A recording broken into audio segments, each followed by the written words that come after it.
नमस्ते सबैजनालाई मेरो युट्युब च्यानललाई सब्स्क्राइब गर्नुभएको छैन भने सब्स्क्राइब गरिदिनु होला। म हजुरहरूको सामने एउटा टिप्स लिएर उपस्थित भएको छु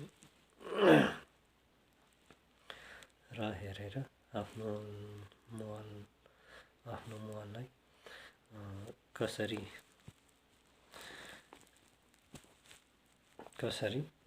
फर्मेट गर्न सकिन्छ प्याटर्न भुल्दा भन्ने बारेमा मैले एउटा सानो भिडियो बनाउँदैछु।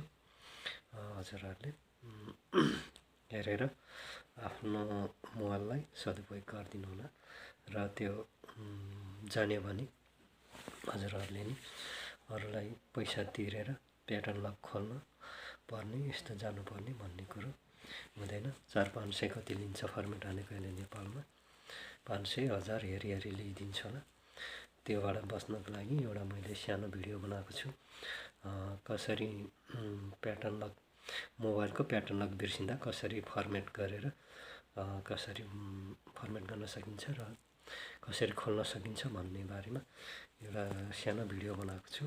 हजुरहरूले हेरेर साथ दिनु होला है त।